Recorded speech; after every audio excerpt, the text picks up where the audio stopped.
Mchana zwa. Makadiwa zugulu. Nipo sekulu makadiye. Kutano manager. Kwakadiwa kunovyiwa. Kunovyiwa kuli nani matambudziko chete sekulu. Ya, ndizimene zikachitika upeza muntu bwana na nyabezi kusomesa. Zvakanaka kwana munhu achienda kung'anga zvira kuti pane kutambudzika kulipo ndizvo naika. Icho kwadi. Nupezani so nupeza ifebia. Ndakakutarisai panapa nhasi unazukuru wangu muri paukama hwenyu anditika. Icho kwadi.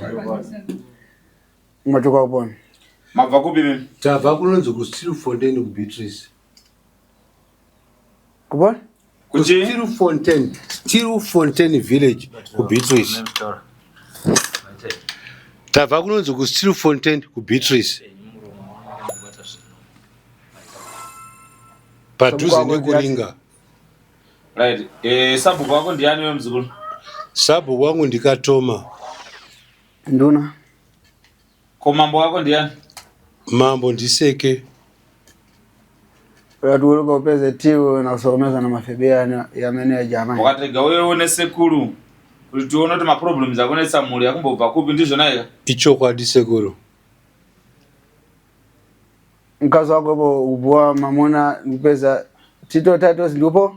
Tito Titus ndini. Tito Titus ndiani? Ndini. Wala pa na usbe wajadina. Zvakanaka mzukuru wangu. Margaret ndiani wako? Margaret mwana wangu. Mwana womunin'ina wangu. Saka ndoti mwana wangu. Isa yabakema. Ari kupi Margaret? Ari pano. Alipo? Ari kupi Margaret? Margaret ndini sekulu. Ndine stara atete. Tisingaziva kuti wamungu dani ndipo wacho sekulu. Iwepo Diane. Atete wako ari kupi wewe? Akashaya. Iwepo ndabu wangu wala itachiwi kwanza. Oh. Wakafa gore ripi? Andishirudiki sekulu regere wakuru wadairi. Titus T. Usomesi kana fibi yako mendeni asana. Iyo Titus. Awakafa gore ne amai mwana. Nditete. Nditete. Miyanzodzi yangu. Andicharangarira. Waida ofisi ya mama chupa mfetele na dere. Autozewa mafira kada hanzidzi yako.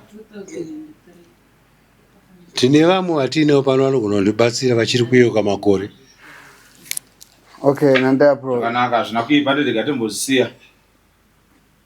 Ndipeza wanzikwera sosa fibia muna maso kulira so sokomeseka unchita mene yaya. Ndakakutarisai so wewe ukama kuya kwenyu. Ndaona tine mabhonzi emufi atiri kuchema nhasi uno ndizvo naika. Icho kwadi. Zitamura pachi so ngono Titus T wachita idabili yavisha ya minu ya shwa. Pane mkomana akashaika. Anonzi Titus futi zvekare ndizvo naika. Ndizvo ndakamupa zita rangu. Nungu ya majwala imene Titus T numpeza mwa. Apiwa zita rakunzi Titus. Zita rakunzi Titus rine vanhu vangani? Ranga rine vanhu vangani kusanganisira nemufi? Ranga rineni naiye. Ndo zita rangu. Ndakapa mwana wangu. Nasikuru wenyu. Ndamu yopo nikupeza udauro una nyabo ya mumwe munhu ainzi Titus mumwe ndiani wako iwe mzuru? Hakuna ainzi Titus mumwe. Umene ofise ndu umene ochwapo waraika zimango imene. Baba wako iwe vari kupi? Baba wangu ari kuMondoro. Piyako rashi? Piyo? Vanonzi Piyo Tito. Ya. Anadzita ndachiti Tito Piyo umene ndiswatu. Tida kuzotaura zvakawanda pana Piyo iyeyo ndizvo naika maererano noupenyu hwako iwewo naPiyo muri vangani? Muri vaviri. Ndinotenda mambo wangu. Ova? Wazvinzwa? Ndinotenda ishe. Muzaba kwajedu munachita atu amene vadachita namai nahe. Ndinoda kukubatsirai vazukuru vangu. Munobva kubhiririsa ndeti? Kongo. Muzaba kumene kwa munachita mbinda ya sabamu. Kubhiririsa kwamunobva village chi? Kunonzi kuchi wamunobva Panoizvo pa Stilfontein village. Stilfontein village. Okay. Iwepo Dripa plot number 22. mzupeza na febe yako songbo ya monkana mdari kuera inkani ya rajari nisukata majese. Ni muli yako mzukuru wangu nditika? Kuya tumbatsire pamwe chete nemuli yako ndizvo naika? Ndizvo sekuru. Febia imene isipeza so idarira lero nira yapo Family ndichitaurisa nhasi nomuzukuru wangu iri kuchema nekuda kwako iwewe. Wangu mambo andizvirambe. Ya dali amangu asidakata sindizi chita sidabambeza fibia yetu chiti yake. Isanda tanga utaula kana gendera mberi. Utsanangulire family yako kwese kwa ukabata mshonga. Ile ndapeza kudege. Isanda taula ndege ndoda kuti utaula kwese kwa ukabata mshonga uli wegani muzukuru wangu. Ndinotenda sekuru. Ndakabata mshonga kubva kuna sekuru ekubhinga. Vakauya zotibatsira pamba. Mushure mekunge yashayikirwa nemwana. Anditika vakati right muzukuru rega tisiye taisa huko pano. Anditika kuti vana vako vagare zvakanaka vanogona kufa futi. Anditika tapedza izvozvo ndakaona vana vangu vachingorwara vachiita sei kushurugwi kwandaive ndakazoona imwe n'anga ndikauya nayo pamba ndikadedza adzimai vangu ndikati amai ndauya nemunhu uzogodza pano pamba kuti tidzikise pano pamusha. Anditika right n'anga iyi yakatibikira porridge yatibikira porridge zvikanzi munodyira kugedhi. Anditika tadya porridge yokugedhi. Anditika takapinda mukati memusha zvikanzi musacheuke musadii mopinda mumba mozobuda. Anditika apa ndaive nenyaya yekudzivirira mhuri yangu. Ndobva pazouya vamwe mbuya vakabva kumvuma taona kuti izvi hapana zvazashanda.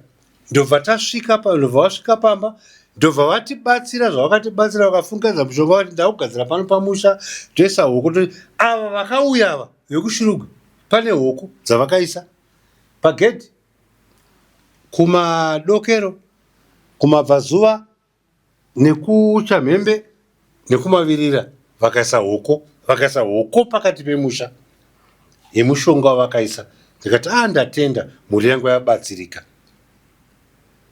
Ndo kwandakaenda kunotsvaka mushonga kun'anga dzakauya pamba ndikazobva ini neadzimai yangu taona kuti no hatina kuwana chokwadi chekuti mwana wedu afa sei. Tikaenda kuchipinge kwandunge tikanopuwa zvatakapuwa tikaswisa futi pamba. Nandapo ima pamenepo. Iwepo wafika wananyabe umeneo ndungaidi. Iyo pakaenda kuna ndunge. Mkazo wako benepo lachala usiku anyachodozi ngachira yeba. Iyo pakaenda kuna ndunge wewe. Anditi mkazo wako akapinda naye mdare. Hongu ndakapinda naye mdare. Asi chakaitika taakupinda mudare. Takanzi imi ndimune mari yekubhadhara yekuisa muplate. Tikati hongu. Zvakanzi right isai amai ngavambomira panze mutange maisa ndiro mari mundiro. Anditika ndobva ndaisa mari mundiro ndobva amai vazopinda ndobva tabatsirwa zvatakabatsirwa ndobva tabuda ndobva takwira bhazi tadzoka. Pane zvatakazopuwa zvekushandisa hatizivi kuti zvanga zviri chokwadi here kana zvanga zviri sei. Chaibvunzwa nasekuru ndechekuti ko iwewo pawakapinda muna ndunge zvekutadzisai kupinda mese iwe nemudzimai wako pamwe chete muchibhadhara mari chikonzero chei? Apo sekuru mabvunza zvakanaka. Ina handizive mitemo yematare. Anditika handizive mitemo yematare. Kana tanzi itai zvakati sezvakaita kuno kwatauya munotiudza kuti itai so ndozvatinongotedza. Zvakanaka muzukuru. So pawakaenda kwandunge mushonga wakapiwa nandunge wewe wakanzi unoshanda sei? Takanzi isusu munosikoisa mukati membudzi mosikouraya mosikotora chigotora chembudzi moisa mukanwa. Mushonga iwoyo mbudzi iyo inofa yega. Nyama munodya matumbu musadya munonokanda kuguva. Anditika mbudzi iyi zvechokwadi takasikoisa mushonga hatina kutenga nekuti mbudzi taatinadzo. Laika mankwara musoro wa chani mukanwa alada mukanwa membudzi. Okay.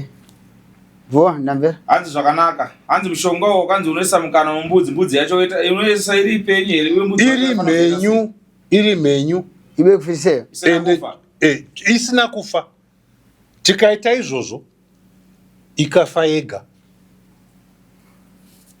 Ndobva tavhiya mbudzi zvikanzi nyama munodya matumbu ende munokanda paguva. Padindirati. Matumbu embudzi iyoyo wamakanda paguva rani? Remwana wangu akashaya wandanga njifambira. Anonzi ani? Anonzi Titus Tito wanaanda pazita rangu. Ndilongo ndo analita mzukuru wanga nachidi noma yana. Kamulaoni ntiyo nikomena. Right, wewe kama turi kuzvidza kashanditi. Totenda. Imwe panyo idabvuma mumene udachoreza kama. Yo amai mulidzo mwana ukufirwa wone mwana wako. Wakatenderana nazvo ire zvokukanda matumbu embudzi yafa. Nikisa mishonga mukanwa. Zvokuti motora matumbu yacho makanda paguwa remwana. Makaita sei kuti mushonga umwisi paguwa remwana? Timira tivape microphone. Mirai mupiwe microphone. Vateereri mhuri yeZimbabwe vamwe vakazoti tiri kuti vanhu vaverenge microphone yatiri kushandisa ndeiyi yatinoisa muruoko rwemunhu, saka musazofunga kuti pane pavari kuverengesa kana kuti vane zvavanyoreswa. Tavakupa amai kuti vataure. Imi ndimi makataura kuti hatinge tisinganzwe vanhu, saka takakutsvagirai microphone yekuti vanhu vapote vachiita sei vachinzwika zvavanenge vachitaura. Tinotenda sekuru, regai ndivasvitse microphone. Zvakanaka muzukuru. Tinotenda. Saka anenge akutaura wese anomirirawo kuwa microphone isa maoko otaura akabata. Ini ndiri kutaura ndakamira samai vemwana. Uyai pfugamai apo ngatasa kuno. Ndiri kutaura ndakamira samai vemwana. Pane patiri kupokana nababa. Ndinokufarira kutaura chokwadi. Nokuti inini wacho ndini mubereki. Ndine bundu. Takabva pano ini ndasingazivi kwataienda. Baba vaingofonera nevaifonerana navo. Nokuti ivo ndovaiziva kwataienda neshamwari dzavo dzokuchirugwi. Ndanga ndisingazivi. Takanosvika zvichokwadi takasvika. Ndaisingatozii kuti tikuenda kupi, taitofamba tichibvunza tisina baba. Tikasvikapo kumanhiro vanhu vachitotiita koko kufamba kwamuri kuita iko kunopondwa nhasi kana mukazikanwa kuti mukuenda pandungi hamupondwi kana kubirwa. Zveshuwa takasvikapo tikaita 3 days tiripo. Rechi 4 kuma 10 ndopataifanira kupinda. Takatopinda takupinda takaita line. Baba wakabva wanditi imi mirai. Zvavataura kuti sekuru vakati ini ndimire handizvo. Ini ndakabva kukoko kwandunge koko ndakatobatikana kuti sei inini ndisina kunyatsonzwa matare emwana wangu. Handina kunzwa matare. Nokuti ndikati ndipupure nhema ndikatonyepa mwana wangu anga anotimukira. Still now ndiri kuda kutoziva kuti mwana wangu akafa sei. Kuramba ndichitoita shungu dzakadai nditsvaga sekuru pa special media kutsvaga kuti mwana wangu chii chakamuparadza kuti arware 2 days nokufa. Mbudzi yavari kutaura babai. Takasvika vakanditi taakumba uko kwavana mbondirongera zvemushonga vakati ndine mushonga wandapuwa asi hazvidi kuudzwa vanhu vazhinji asi vana ndavaudza. Mbudzi havana kubata mudanga. Pane murume anonzi John baba Elvis ndoka vakatenga chigotora vakachiisa mushonga asi vakanochekera paguva remwana. Handizvo here baba? Ndapedza zvongo.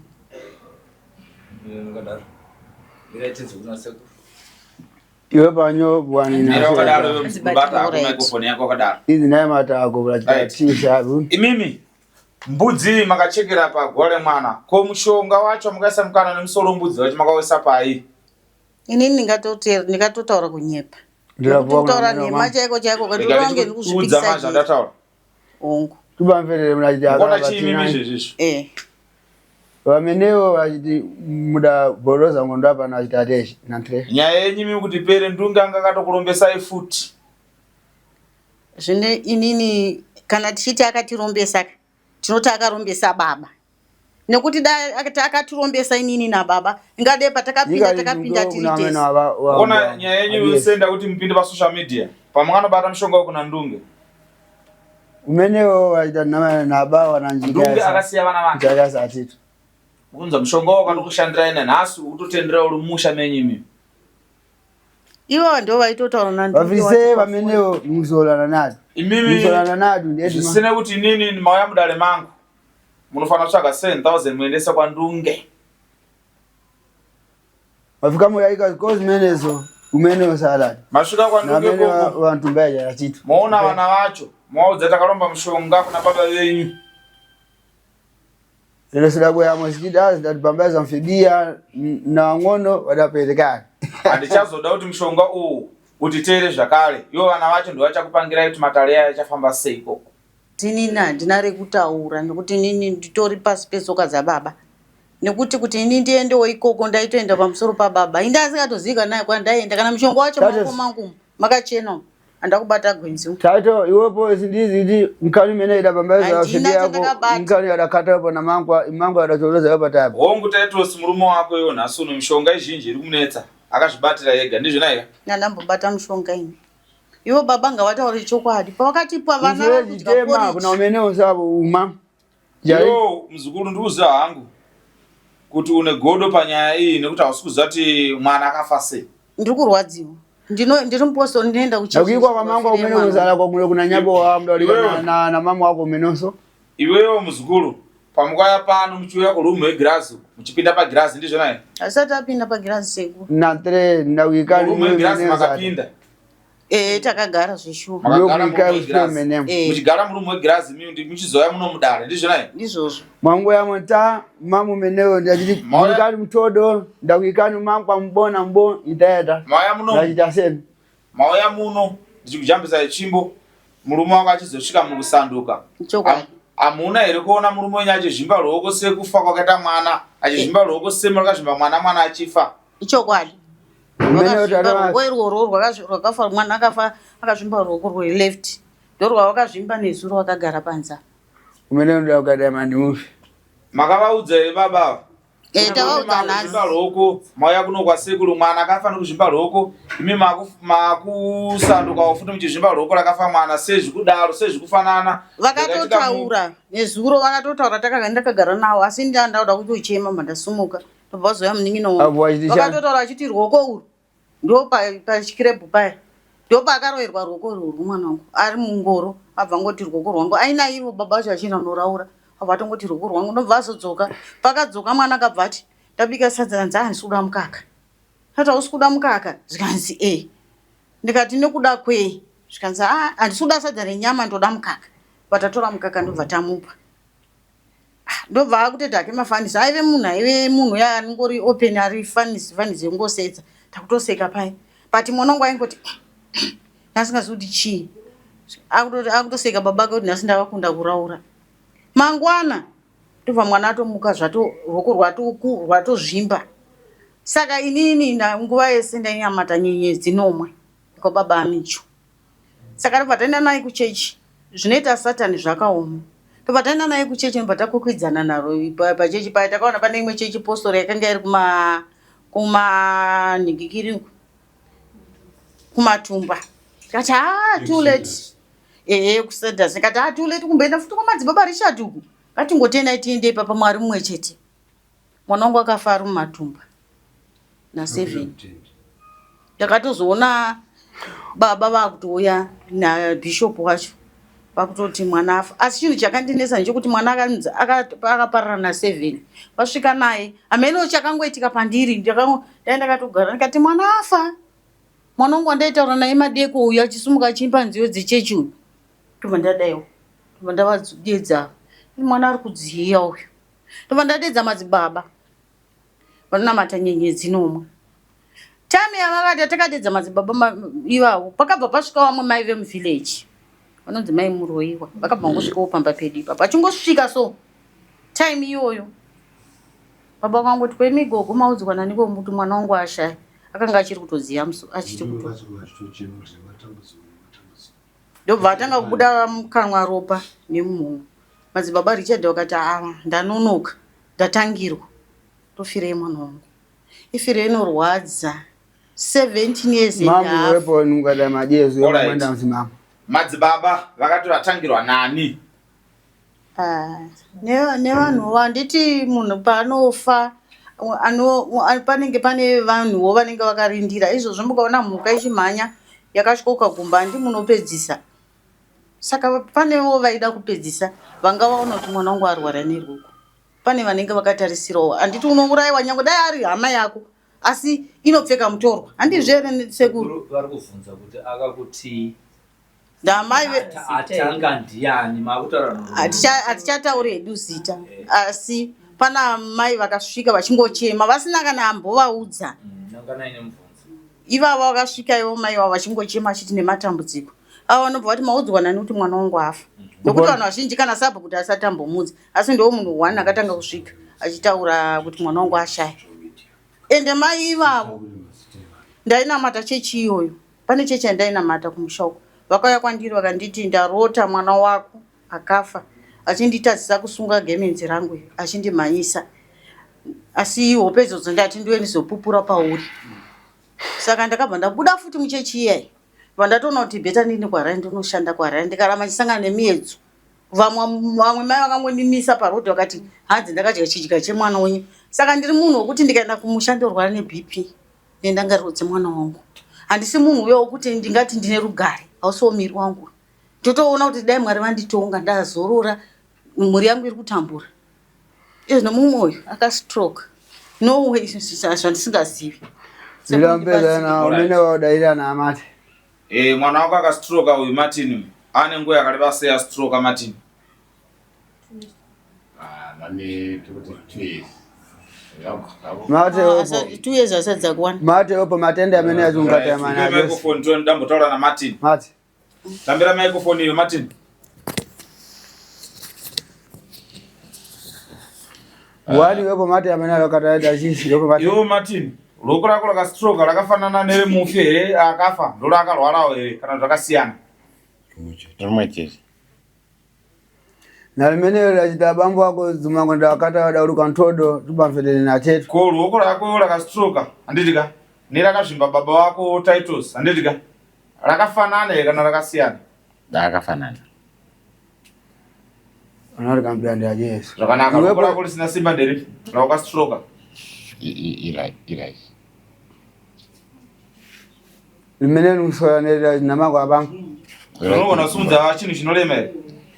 Ya kubata ndino ezvezvi ndakabatsirwa nemaprofito ndakukwanisa kubata but problem yekuti pakuti ndiregedza apa ndisina feeling ndogona kuramba ndakabata zvekuti maoko anongoramba achingovhurika ndichitongoti ndakabata chinhu chotodona apana even negumbo ndogona ndichifamba ndakapfeka mapushi rogona kutobuda pushi mugumbo muchifamba handitombofile kuti pane chapushira bva mugumbo.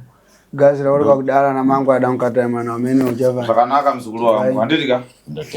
Urombwa uri kukupedza iropa uri kukupa stroke wakalombwa na baba venyu ndizvona ere? Kama amene wakata mbindo yango nombo ya chupa. Baba vavo vakabereka varoi. Iyo mbindo amene adamuti ndinganyora so zidachitaka yapo na amene adaikwa adakonza njito mbanga umene udampeza. Baba vake wakamutemerera nyora dzekuti awedzere pauroi wake nekuti iye vakanga vaona kuti mwana wavo anofarawo zvekubatawo mishonga wazvinzwa. Wazeti setu ayuda konza njito kubanga ndikupeza banga so wachita okay alafen bvunzani baba vako vakamboshandawo here mushop inonzi okay vakamboshandirawo here okay? Inyaya yechokwadi banga la kuponi ya okay mene okay yacho yakashandira iri kupi? Muna first kuponi zidadi mene muno muharare muno muharare ndiwayatova mukuru wemaoke ese wopo na mangu adaikwa udapeza kumapraseni yangazi yopo siku wa mangu ya uchite yopo uchodeze njito yako uchite dina mangu ateni. Ndibvunziro baba vako kuti vakafamba kung'angangani vachitsvaga mishonga kuti basa ravo ritosumukira kana kuti vawane mabasa. Vakavanyabazo angazi kubata basa. Hanzi ndikubvunze kuti mafamba ng'angangani muchitsvagawo mushonga wekuti muonekerwe basa. Ndakafamba n'anga dzakafana. Ndakafamba n'anga dzakafanana nekuna mbuya chimusoro handitika ndo vaive n'anga ambuya vamai vakwa handitika vakandibatsira vachindipa mushonga warake wekuti ndikwanise kudi kusimudzirwa pabasa zvechokwadi maoko endakashanda ende mushonga warake zvechokwadi handina chandinoramba nekuti nguva yatairarama ndo zvaiveko. Yo, nante asset. Ile unajidobo unajita meno ya mnajiti mchukura so wamba. Lero so ndikupeza matenda wamenewa na matini lero wada stroke wamba. Suseni lero ndakupeza ada itafijori ya matenda. Ninta ya mana Monica wadakatiwa na matenda ijabele nasho. Bwana anze nasuno mzukuru. Ndikuona hangu mushonga wakabata elaki kushandisa nditika kuti babasa usumudzirwe. Asi nasuno vana vako ana Martina vakusangana neurwere ndizvona ika? Suzeni zvekare anditika ndiani wako Suzeni zvekare unofanira kuzopa mhinduro ipapo. Monica ari kurwara nenjere zvekare ndizvona ika? Uri kuzvito chii iwo chizviona according nemishonga yawaibata uri kuzvitoo chine vana vakurwara kudai ya. Ndinotenda sekuru. Unoziya zvimwe zvinhu zvinoitika muupenyu. Munhu unenge usingazive kuti zvandiri kubata ndiri kubata kunopisa. Unenge uchitiwo inini ndiri kushandira mhuri kuti ndiwanewo mari sezvo iri competition yaiveko. Kada ngori yada ndiye nevia wachita. Alright. Uya kwamaita kuno Monica ari kupi? Monica ari kumba. Asara kumba. So ndambezana adachita nameko ya kutoreza Monica yani problem yekurasika pfungwa ndizvona iri. Ndizvo zvoishewa. Aibe muntu ana matenda amene matenda yake kubwera so kumika mamba so mawa achita kuino so tadi. Monica asi munhu ari kurwara zvamuri kufunga iri. Ndinotenda. Tikampa mishonga Monica anokwanisa kusunungurika ndizvona iri. Ndinotenda sekuru. Zvimwe zvimutaura nasekuru ini ndinogona kuzvinzwa because Mozambique ndakagara ndikadii zvese ndogona kuzvinzwa but zvimwe zvacho ndogona kutadza kuzopotsa asi ndozvinzwa. Ninde amade kurayida kumadindi meneyo ya main officer taito sako. So ndipeza padiba menepo. Ndoda kuti mupe microphone amai. Vandudze kuti paguva ra titles chichakaitika uye chichiri kuitika kana kuti chichakaitika paguva rake. Pamene musola ndiboko yaka pa page ndachiti zidege sipuwe. Ndina kuisa hangu pa glass but ndoda kuti mutaure kuti chichakaitika paguva ra titles Tito. Guva ra titles rakavhurika. Zvakaita ndakaenda kumusha gore rapera museri ndichida kuti ndichigare chibage. Pane muzukuru wangu anonzi Tinashe. Ndivati gogo nesoro ndakapfura nepamuinga apa pasina mbotirika uyamuoni. Pandati chii? Zvanzi guva rasekuru uri kuita kunge rakarohwa nechezo kunge rakaita se. Pandasvika nokuti mwana wangu ari kuseri kwemba. Ndasvika pandatarisa kudai.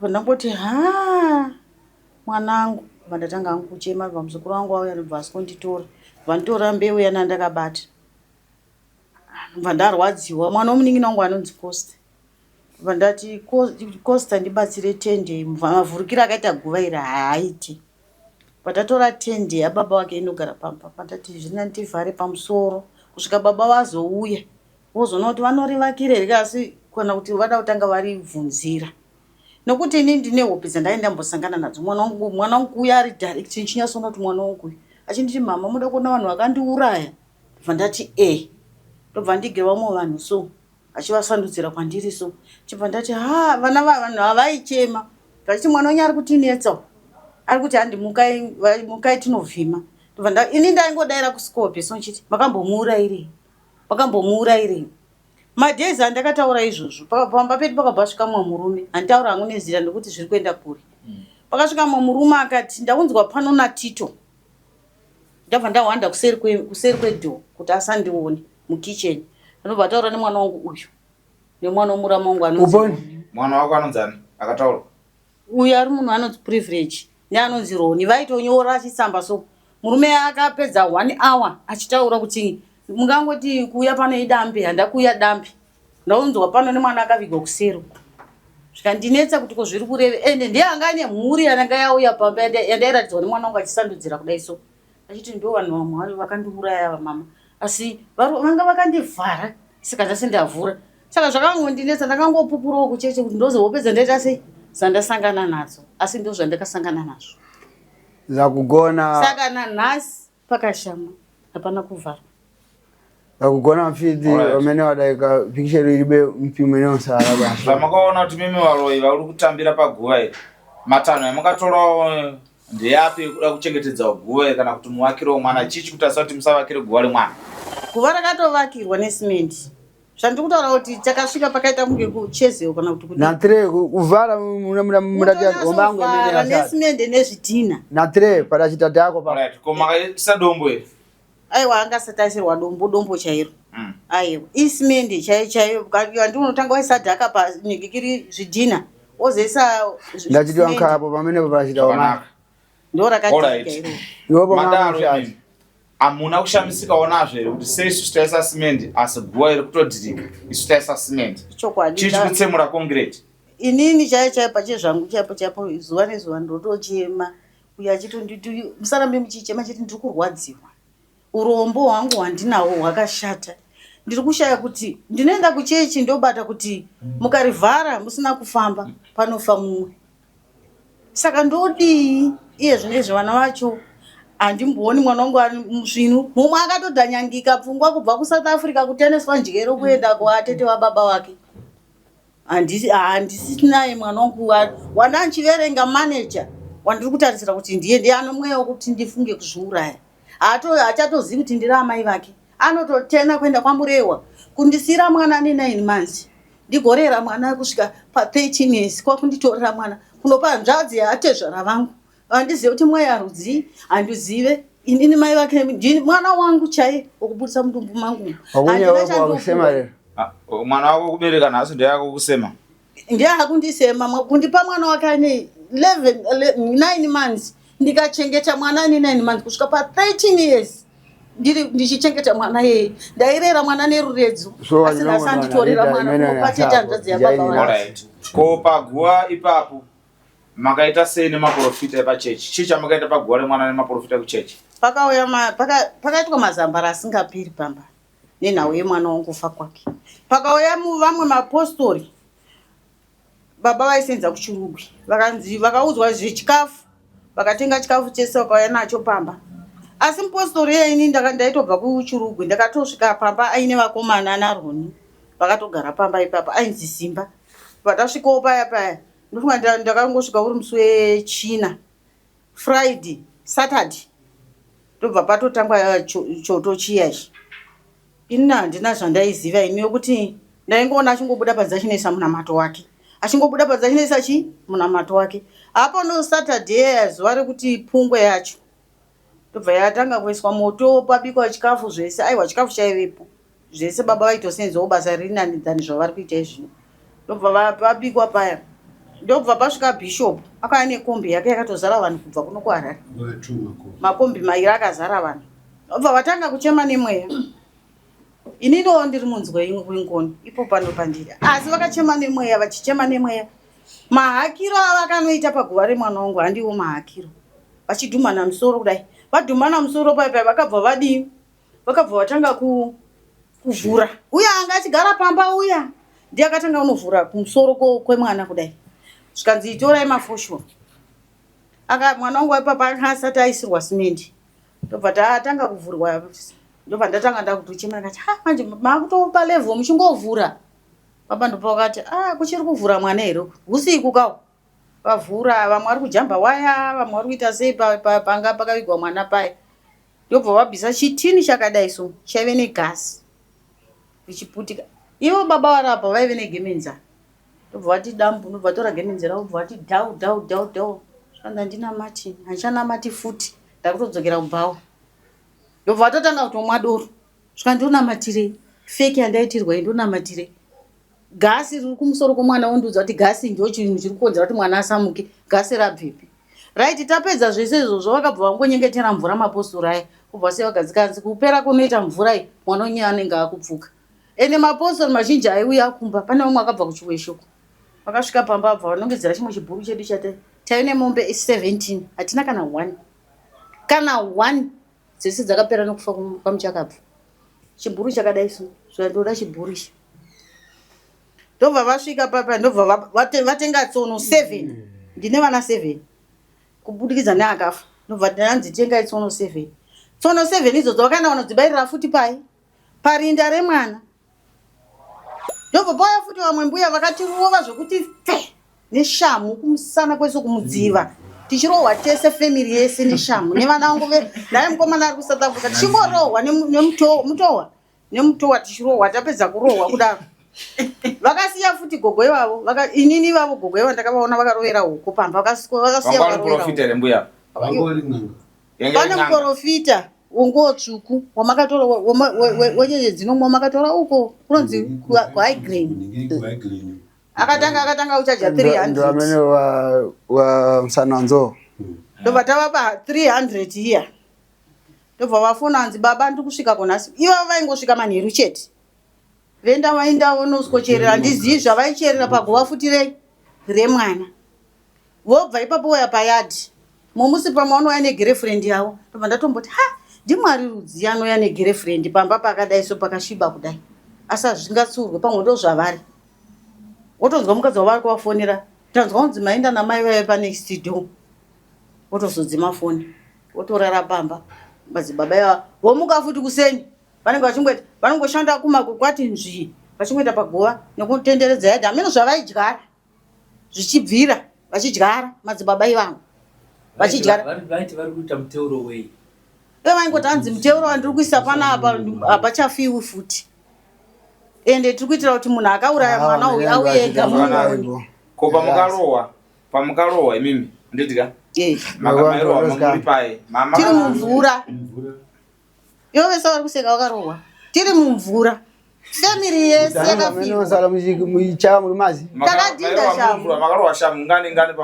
aiwa zaa dzakawanda ini nangu ndini ndakazobuda nekukasira asi baba vakarikitwa vakazvipa musana vakarohwa futi vakomana vese vakusouth africa aingorova neshambo yemutova aiwa ndigogo ndobva vanonga matombo soemurodhi chinonga matombo akawanda wanda vachimapisa pamoto nekusazivawo kuti zvii zviri kunyasoitika but vaitaimira kana kwasviba votenderera yadhi yese momusi ndakavaona mundiregererewo zvandakaona vachiita vakapisa zambia ravo vakapisa micheka wokumonera weredzo vabva vauisa pasaidi vaita zvanga zvatinoita kana tichikuya zviyo handiti vachitsetera yadhi yese vachitenderera kudai but indaingoto ndomuko wacho ndakangovaonowo handachandakavatsura because ndaingoti kuda isaitsvaga kurarama ndoitoti oinini ndikudzirirwa vana pasina futi mwana acharwara plus uyanzi muchatomuona munhu iye anotoya pano ndaine shungu yekuti ndione munhu akauraya mwana imva mzukulanga muchita imene umenewo mateni adastroka kudhara muchita zimenezo aiwa akastroka manje Martin akastroka manje kana kuti kudhara aiwa ndimanje 2 years asadzakwana ngwani nashi so pamakalowa apa mainzi mukuroweroshi zvavakaita vakatitora family yese hanzi pane mvura ndepapi amoziva zvinoita vanhu kana vachijorodwa indiri mupostori vatavaratidza vaijorodwa vanhu hanzi uko tobva tati uko hanzi handi yekudhemu ikoko vataenda family yese nemwana wangu iye wandikutaura iye akapanduka ari kuSouth Africa ndobva taita tese takaita kiu zikanzi ini nanda kunzibvisai hembe baba makanzibvisai sheti neshoti vakomana vese vaibvisa matisheti vachisara nemashoti vakadzi havana vakabisa takarohwa kwete zviya zvekutamba zvokuti kana une mudzimu unobuda kana une mweya mutsvene unobudira mvura takarohwa kufa kwomwana wangu kwakaoma takarohwa ruzhinji rwezimbabwe misana yese yakazvimba kukwakupuka chaiko chaiko baba vakazvimba ndikasikovatora vachingoti ndaona isi taifira kuti katione munhu akauraya mwana ndozvataingofira kanzi muone munhu akauraya mwana saka tasingazivi kuti tikuroverwei kudaro so ndinoti sole kwa sole handiti kushanda kunosiyana ndizvonai mene tito ndachitopona kutanisira foto yako neajani pamwe yetito airoherewa kunzi ndiwo muroyi saka ndikuroye neshamhu uri panyama nhasuno ndizvonai kana nanyabezo valasava kuuza muntu kuti yopo udakata imeneyi na imeneyi so ine ndidokusava ine ndidakukata kuchitira febi yako ambeza mwachitine so inini ndinokubata kana uri muroyi nditika ndichikubvunza kuti unoloya here uchidaira nditika tichisvika mukupedza dambudziko zvisina kurovana zvisina kuita sei panapa parohwe munhu sinonguka musazochati mungarohwe futi ndizvonai so mene muzukuru wanga ine ndamukata mangu adenga adaikwana pana munya so nitayamo zvizhinji muzukuru wangu mpe microphone mishonga imwe yakabva kumhuri kwababa vake handiti imwe akazvibatira ega so ndine mubvunza nda kumubvunza kuti ndigone kumusunungura nhasi uno ndizvonai mabatira ndakaita so adureza mbangu emene adakuza muzukuru wangu ndira kubvunza mubvunzo ngaleza ya kuchita nkani za mfi yopo daikwa napo uroyi wakawana kupi muzukuru wangu uroyi ini ndakahuwana pandakanotsvaga mushonga wokutsigira pamba wokugadzisa pamba pangu saka handina kuziva kuti mushonga wandapuhwa mushonga wakaipa ndakatofunga ndapuhwa mushonga wakanaka nandrene ndandakukata vamo ini ndiri kuti ndakubata nhasi uno akakupa mushonga iwowo ndiani mushonga uyu ndakaupuhwa kubva kun'anga yandakauya nayo pamba vangu zogadzira pamba kuti mhuri yangu igare zvakanaka sezvo muchinzwa rondedzero rangu rese iri ndairwira vana vangu kuti pamba pangu ndigarewo zvakanaka. Nada wachilongo na analita mankwa yopo dakata yawe ya dawa kwa usikwa ya kunjito.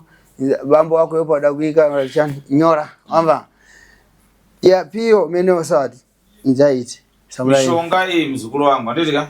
Imwe wakazvibatira yoga ndizvo naika. Imwe yakabva kuna baba wako akakutemera nyora ndizvo naika. Ichokwadi. Yabva kuna baba wako akakutemera nyora pio waona kuti unoda kubata zvemishonga. Koya zvokuti iwe unoroya here kana kuti hausimuroyi. Ndatomuroyi sekuru kana ndichibata chinhu chinouraya munhu ndatomuroyi. So unafuna kubva iponi wepo chini utandaza na sheni. Uruda kuti ukumbira kuti kudii kwandiri kuti ndigone kukubatsira. Ndoda kukumbira kuti sekuru ndibatsire iwo ndakabata zvinhu izvi nekusaziva. Ndibatsire iwo ndiyambutse iwo vana vangu vararame. Nekuda kwokuti ni pandaitsvaga apa ndaida kurarama. Ndasingazivi zvandiri kupuwa zvisirizvo. Saka ndatova muroyi nekuti kana ndikabata mushonga unouraya mwana wangu ndakutoroya. Because mwana wangu atofa kana kuraya munhu. Vananywa na Tito mudaurika kuna nanyabe upa prospita uponi mwe umeno sunkata kangazi. Kwa muri mimi muchienda kufamba muzima profita kana zonanga. Nasi Tito taita su. Makambata kwandiri chete kana makambata kwakawanda. Takabata kwakawanda zvichinzizvo makapuwa mushonga wamakashandisa. Mushonga wamakashandisa hausiriwo. Ende pano patasvika panapa ndichitosikobatirwa izvozvo zvakatondishamisa kuti kosei sekuru vaziva kuti mwana wangu akafa. Inini ndakanotora mushonga wokugadzira musha kuti musha unake. But sekuru ndo wani vanditaurira chokwadi kuti mushonga wawakapuwa wanga usina kunaka. Saka ndiri kukumbirawo Zimbabwe yese kana kupi vanokwanisa kutibatsirawo ngavandibatsirewo. Ndakaita zvinhu izvi nekusaziva, handina chandai kufungidzira. Ndaitofunga kuti ndiri kuchengetedza mhuri yangu. Ndatenda. Ichokwadi here chiri kutaura muzukuru wenyu uyu kuti ndaingoda kuchengetedza mhuri yangu kana kuti aitozviziva kuti ndoda kurombera kuti ndibudirire ndiende pamusoro kubasa kwaOKU. Mangu ameneyo adachiwa na bambo wako achita ngono so adaikiwa zilinyora za ukala. So za ukala umeneo adakura ajichita ukala za ukata mangu ampinde aso. Uyu mshonga hongu baba wako akamutemera uroyi. But pane panduda kuti iye paibata mishonga iraki kubasa. Nditika akupindure ega kuti aibatire chi mishonga iyo. Aide chi. Ende zvaida kuti zviitike hazvina kuitika.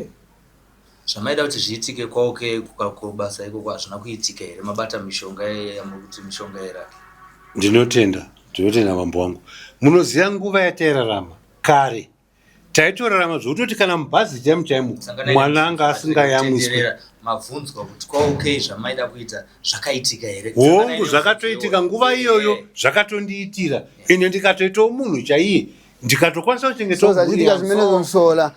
Nyabeza kuika mankwa ameneyo. Udaurika iriti urachita atiwe ndida chita danki. Dzindu dzangu zidaurika bwino iwepo. Iwepo wakapiwa mishonga yelaki.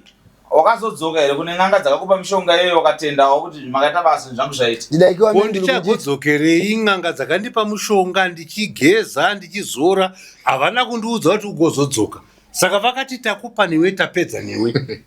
Ende kana kwadziri izvozvi kana kuti dzakafa kana kuti mhenyu handidzizive. Mushonga chokwadi ndakabata. So muzukuru wangu munhu akabata mishonga kwakawanda. Uroyi hwake akaubata pakawanda akabata pakasiyana siyana. So ndauda kukupai zuva rekuya kumba kuzobvisa zvinhu zvipi izvozvo. Mwamba. Matenda wadasokomezeka. Urwere ndichangokupai mishonga nhasi uno yekugeza yekutsipika kuti mhepo dzevaroyi dzisakubatei. Ndizvoka. Ndikupeza so mpepo urubwera mpepo udawera pamene pa ndachari Mzarabani Barnabas nyara ya ruponi. Nyara ya Barnabas ari kupiwa. Ndikubiza hivi so kubwera Mzarabani so Mzarabani mpeza nyarai kukoza nyarai Barnabas aruponi. Nyara yakashaya. Kuna nyarai kuna makanya. Kuna ya umenewa salatu. Yo sumuka. Tipiro microphone. Barnabas yacho wako bedashi. Barnabas ndiano wako. Barnabas mimi na baba wangu. Ineje ya makadeni unajitumwa mikono msobia izaisi. Makambogadzisa here zvokudzinza kwako. Andinokupa nzwisisa. Hanzi makambogadzirisa here zvomudzinza menyu. Ndiri mudika hapana zvandinoziva. Iwepo umenoti yani wako? Iwo asaide mulichine chi. Barnabas tiatu wako mena. Yo Barnabas ndiano wako. Muniki na baba. Mpeza nkani soda jita. Muniki na baba. Ona naulwa ombe kuva pana Barnabas. Mpeza soda jita waka. Mufana kuzogara pasi na baba wenyu Barnabas kuti mugono kwedu kuno kukubatsira kuzinza kwenyu imimi pamukabereka. Vanotyisa. Avadedzeke. Tiri papa tikatoenda kana kufamba so tikutouya next week tiri family. But tikutonzvenga. Nantreza kuikai pa stage yo imwepo mpeze panapa umeneo urachita chama na sate. Ndikuise pa grass ndizvo ka. Mugono kuona zvokudzinza kwenyu kuti kana Barnabas mapinda pa grass muona kuti kwakamira hose. Ndizvo naye tozotanga matare yenyu ndizvo ka. Yeah, so nada kubvua zimene zaleka liti ndibvue ndikupeza kuna mviri Barnabas. Nyara inyakama ndibo chiti chama isaisi. Ndaisingadi kutaura hangu nawe asi ndaona izvi anditi kalishiramba chiuya munzeve dzangu kuti Barnabas achida kutaurawo kuti nditaure vadzimenya achidudza nditaure zvani zva Barnabas maererano nemimana makanyara ndizvo naye. Chawa zikuru wanga. Zvakanaka zikuru ndizvo. So iwepo taito ndinofunga kuti nkuika mtodo uri kana febe yako. Iwewe zikuru. Zikunyu. Ndiri kukupa tsvimbo yangu yaunoenda nayo nemusi Friday. Unofana kudzoka netsvimbo iyoyo panapa tichienda neyo kumba kwako kunotora hondo yako tisumuka neyo. Unofana kuzoya zombera mudzimu wasekuru panapa utakurana nasekuru moenda mba kwenyu nesocial media kunobvisa zvinhu zvani zvako ndizvo. Melezo ndachita chita wang'ono amenewo. Ndikukumbirawo. Wang'ono wadabambazikana atetu. Friday ndiri kutaura ndinokumbira kuti muwe panapa musume dare mugono kusumuka neni kunoparadza hondo dzipi idzodzo. Ndandiri kukumbirawo Friday yacho yamuri kutaura iyoyo. Inini mashandiro andiri kuita ndingoshandawo zvongoshanda apo nepapo. Andizive kana ndabvumirwa nekuda kwekuti inini ofu yangu ndichawana ofu Saturday inotevera. Saka handisi kuziva kuti sekuru mungandibvumirawo here ndoda kukumbirawo kwamuri. Ufike kumeneko na wakiwa wako warungu wakopo uwe na wachiti wakuike dzumango limeneyo. Udziwari ruchiti inkani kumba kwedesha. Ungatadzere kunotaura na warungu wako kukumbira kuti Friday une basa rauda kumboita since dambudziko riri mumhuri mako izvo zviri kwauri zvimuzukuru. Hongu zviri kwamuri sekuru imi ndokumbirawo simba kubva kwamuri nekuda kwekuti kunyorerana kwandakaita nevarungu wangu pasi svondo rino ndaita off handitika zvandaita off nhasi ndatorovha kubasa handitika saka kuri vati ndichanoshanda musi wechipiri chitatu china Friday china ndoshanda 3 days then Friday handitika ndienda kutokumbira futi kuti handipo nekuti inini ndinoshanda kubva Monday chipiri chitatu china Friday Saturday neSunday handishandi saka ndine chikumbiro chekuti hamugone here kundibatsirawo chiisako nhau yako paSaturday kuti musi weSaturday mukufana kuuya panapa nekukasira tosumuka Saturday chienda kumboka kunoparadza hondo dzako takuchinja date Friday tichirenesa paSaturday. Ndinotenda mambo wangu, ndinotenda ishe, ndinotenda mambo wangu, ndinotenda sekuru. Murune kulidzwa sekuru. Saka handisi kuziva kuti nguva dzandingasvike panapa inguvai. Munofana kukasira kusvika kuseni tichiturukira zvimwe zvavo zvataurwa nasekuru pamari pamhururu kuti munhu kana achinge abvuma kusunungura tingambatire demo ndizvona ika. Chokwadi. Tinofana kufara nemunhu anenge atenda kuti urombo ngaubve ndizvona ika. Chokwadi. Hatifana kumupopotera nekuti abvuma kuti sekuru ndisunungure ndizvona ika. Chokwadi. Tinotenda sekuru. Ndinotenda zvikuru chandatenda sekuru munoziya chii? Chandatenda munoziya chii? Inini zvinhu zvakaberekana nezvakadini nezvakadii handitika pazvira nepazvira imi sekuru zvandikuenda nemi mongoswota tora ichi tisapa iwepo padzida ikiwa vachiroza muzi mako wepo na nyapa mana yako elaki handitika uchitora uchikulangara tokaisa papi ndakanzicherera apa nepapa yekugadzira imba api pacho muchitora nezvakao kugedhi pakati pemusha kona nekona mungada majedu apa andikataura zvakawanda izvi mhepo idzi wagarawo nadzo dzagara dzikushanda nemhepo idzo dzomuzukuru so njito zinenge kai manja iwepo basa rizhinji riri maoko mako uri mundu udabwera uchiti mtandize umwe ndafika kumene chikubatsire tichabatsirana iyo mshonga kuzeta wakabata ende ulumulo izvo chokwadi ndizvo nayi ichokwadi sekuru ndimuroyeka ndakabata mushonga unouraya munhu chawa mzukuru wanga so idainaso atikataura zvakawanda pamusoro sekuru pane nhau yabuda mudare iri nyaya yekwandunge iye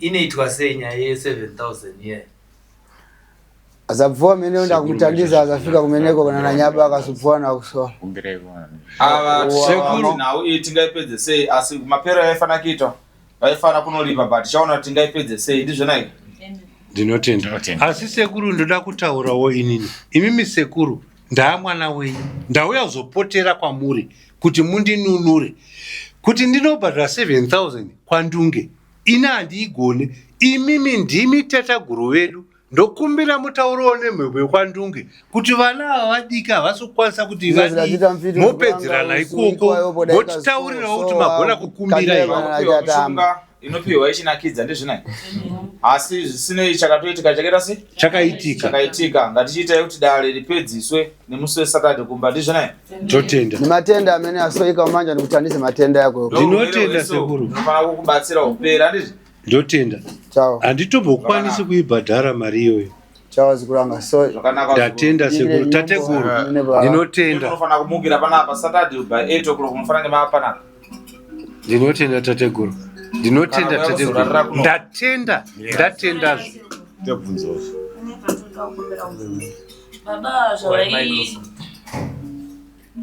baba zvavaipiwa nababa vavo kubva vachikura ninyora idzi ivo sekubatsirwa kwavari kutsvaga kubatsirwa kuna sekuru ava kuchazoitwa sei kune baba vavo ava nekuti havasi panzvimbo umpeza umeneo piwo ari pamondoro pamenepa ndida mundayabadaomondoro zvinhu zvake zvese zvizhinji akasalendera iye ini ndisingazivi sabai mutoitwa kabhegi yeuchengeteswa zvinhu zvasekuru so anandireza kusokomezana muzukuru wanga unozati pakutaura zveuroyi pamwe pacho munhu anonzveika bari chakakosha ndechekuti munhu wedu taakuzari chi muroyi ndizvo nayi zukuru wanga kanaka zukuru wene zuva rakanaka nauda kusokomezana mafika unyumba asirati mune tsani kana popotedzana masvika kumba nditika pamusoro isekuru ndoda kukumbirawo kuti inini nemudzimaiwangu mune vana muno handitika asi imi muri munhu mukuru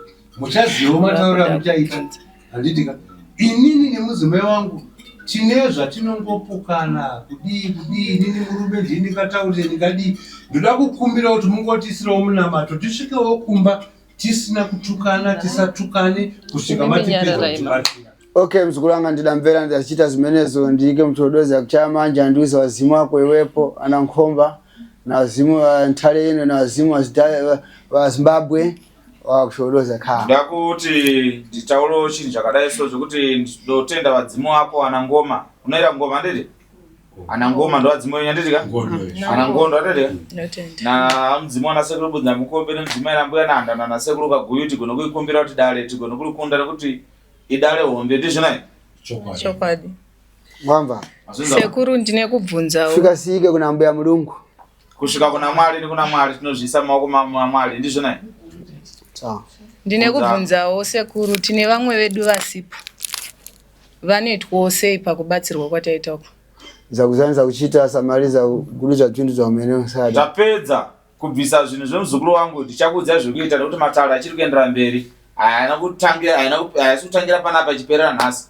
matare agara yakienda kubvisa urombwa ndizvoka urombwa hwababa kusvika mukuchenurwa ndidika nokugesa mhepo yaikushandisai urombwa upi ndizvo nayi hatinotenda nebasa renyu ramunobata sekuru asi achikumbirawo murango kubva kudzinde kwachoko sekuru munhu vamboshungudzwa sekushungudzwa kwanga achita mhuri isina chatinoziva nandira problema sunungukai mufambe zvakanaka ndikumbira sekuru ntoda uri kubwera kumeneko musakiwana wara pashi wamabumba mabarani pamusoro iteteguru imba mzukuru wanga ndinotenda zvikuru netsisi dzenyu zvamaita kumhuri yangu ndinotenda ini ndakabata ndisingazivi, ndichibatisa vana vangu kunopisa, ndichitambudza mhuri yangu. Ndinotenda tateguru netsitsi dzenyu dzekusunungura mhuri yangu. Ndinotenda chokwadi tateguru, ndinotenda. Ndakasvika pakubata uroyi. Ndatenda. Zvese zvichazvitaura muzukuru zvatasiya nepesi pawakagesa vana mishonga. Tese tichataura mari. Sati tapedza kutaura zvakawanda zvoda. Ndatenda tateguru wangu. Ndatenda. Chagwino. Ndini vachicho ndikutotaura ndakatoperera, ndoda kuti mhuri yangu isunungurwe, vana vangu vatambanuke. Ndokumbirawo tsvimbo yekubasa sekuru ndishandewo. Ndizakuikai zimenezo ntodo wakuchitika pamuruke na kunyumba ndumenewo. Sumuka unonge tsvimbo ndo yakuenda naye kumba kwako. Tichazotakanura kuti gono kubata urombo wakabata muzukuru nonga tsvimbo iyo. Pari zvino ndiri kuenda kubasa, handisi kuenda kumba. Wari kuruka nyumba ndakona. Kana ndiende nayo, ndoenda nayo. Kana mwati inini ndozoya nchiitora pano, musi wandinokutorai ndichinanga kumba nekuti zvino handina pandinoenda kumba. Kumeneko neatatu. Tsvimbo isiya imimi endai kumba.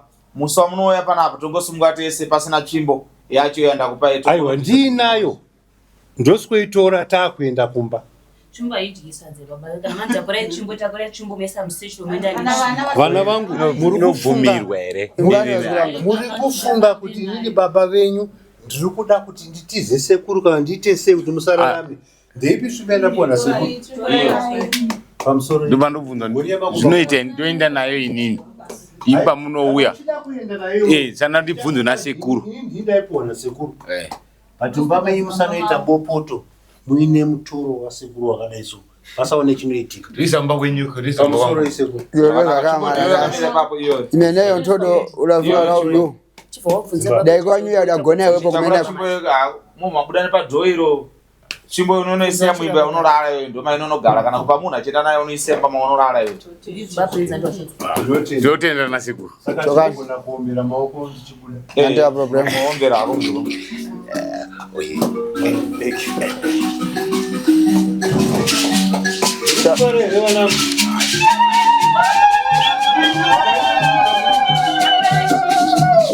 Siri. Muri zireka mira toni.